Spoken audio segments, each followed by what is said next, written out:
Friends, ಇವತ್ತು ನಾವು ಮೆಂತ್ಯ ಸೊಪ್ಪು ಈರುಳ್ಳಿಯನ್ನು ಉಪಯೋಗಿಸಿ ತುಂಬಾನೇ ರುಚಿಯಾಗಿರುವಂಥ ಆರೋಗ್ಯಕರವಾಗಿರುವಂಥ ಬೆಳಗಿನ ತಿಂಡಿ ಇದನ್ನ ರಾತ್ರಿ ಕೂಡ ಮಾಡ್ಕೋಬಹುದು.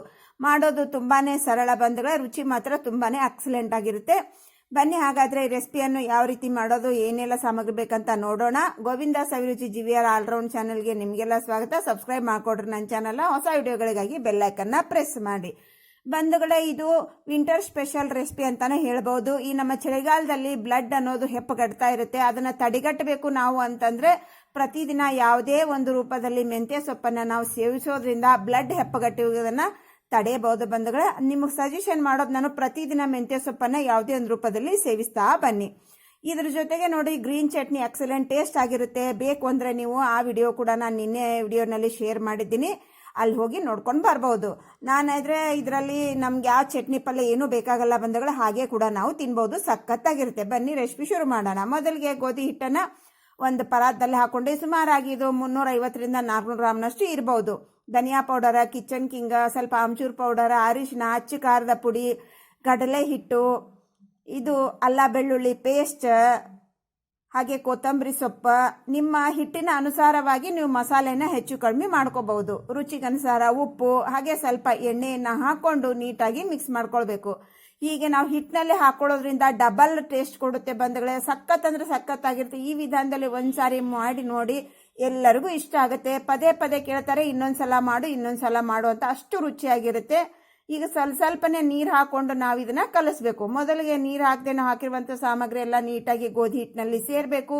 ನಂತರ ಸ್ವಲ್ಪ ನೀರು ಹಾಕಿ ಸೇಮ್ ಚಪಾತಿ ಹಿಟ್ಟನ್ನು ಯಾವ ತರ ಕಲಿಸಿ ಅದೇ ರೀತಿಯಾಗಿ ಕಲಿಸ್ಬೇಕು. ಇಲ್ಲಿ ನೋಡ್ರಿ, ಇಷ್ಟು ಜಾಸ್ತಿ ಗಟ್ಟಿಗಿನೂ ಬೇಡ, ಜಾಸ್ತಿ ಸಾಫ್ಟೂ ಬೇಡ, ಮಧ್ಯಂತರದಲ್ಲಿ ಇರಲಿ. ಈಗ ಸ್ವಲ್ಪ ಎಣ್ಣೆಯನ್ನ ಸವರಿ ಇಡೋಣ. ಇದಕ್ಕೊಂದಿಷ್ಟು ಸ್ಟಫಿಂಗ್ ರೆಡಿ ಮಾಡ್ಕೊಳ್ಳೋ ಅಷ್ಟರಲ್ಲಿ ಮಾತ್ರ ನಾವು ಇದನ್ನ ಮುಚ್ಚಿ ಇಡೋದೇನು ಬೇಡ ಬಂಧುಗಳು. ಎಣ್ಣೆಯನ್ನ ಸವರಿದೀವಲ್ಲ ಹಾಗೆ ಕೂಡ ನಾವು ಇಡಬಹುದು. ಮೆಂತ್ಯ ಸೊಪ್ಪು, ಈರುಳ್ಳಿ, ಅಜವಾನ, ಜೀರಿಗೆ, ಕಾಳುಮೆಣಸಿನ ಪುಡಿ, ಕರಿಬೇವು, ಕೊತ್ತಂಬರಿ,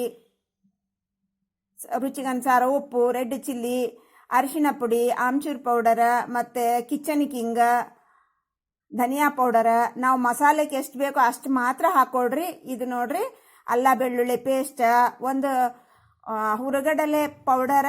ನಮ್ಮ ಸೊಪ್ಪಿನ ಅನುಸಾರ ನೋಡಿಕೊಂಡು ನೀವು ಹುರಗಡಲೆ ಪೌಡರ್ನ ಹಾಕೋಬಹುದು. ನೀವು ಸೊಪ್ಪು ಎಷ್ಟು ತಗೊಂಡಿರ್ತೀರಿ ಅದ್ರ ಮಟ್ಟಿಗೆ ನಾವು ಹುರಗಡಲೆ ಪೌಡರ್ನ ಹಾಕೊಂಡು ಸ್ಟಫಿಂಗ್ ರೆಡಿ ಮಾಡ್ಕೊಂಡು ಇಟ್ಕೊಂಡೆ. ಈಗ ಉಳ್ಳೆಯನ್ನ ಮಾಡ್ಕೊಂಡಿದ್ದೀನಿ ಎಲ್ಲಾನು. ನಾನು ಒಂದು ಉಳ್ಳೆಯನ್ನ ತಗೊಂಡು ಮಿಕ್ಕಿದ ಉಳ್ಳೆಯನ್ನೆಲ್ಲ ಮುಚ್ಚಿಟ್ಟೆ. ಇಲ್ಲಿ ನೋಡ್ರಿ, ಸ್ವಲ್ಪ ತೆಳ್ಳಗೆ ಇಷ್ಟು ತಿಕ್ಕೊಂಡೆ. ಅಂದ್ರೆ ಜಾಸ್ತಿ ತೆಳ್ಳಗೂ ಬೇಡ, ಜಾಸ್ತಿ ದಪ್ಪನೂ ಬೇಡ, 2 ತಿಕ್ಕೊಂಡು ಇಟ್ಕೊಂಡಿದ್ದೀನಿ. ಮಧ್ಯೆ ನಾನು ಬೆಣ್ಣೆಯನ್ನ ಸವರಿ ಅದ್ರ ಮೇಲೆ ನೋಡ್ರಿ ಸ್ಟಫಿಂಗ್ ಅನ್ನ ಹಾಕೋತಾ ಇದ್ದೀನಿ. ಇದ್ರ ಮೇಲೆ ಇನ್ನೊಂದು ಚಪಾತಿಯನ್ನ ಹಾಕ್ತೀನಿ. 2 ಚಪಾತಿಯಿಂದ ಮಾಡೋದು ಬಂದ್ಗಡೆ. ಇದನ್ನ ತುಂಬಾ ಅಂದ್ರೆ ತುಂಬಾ ರುಚಿಯಾಗಿರುತ್ತೆ.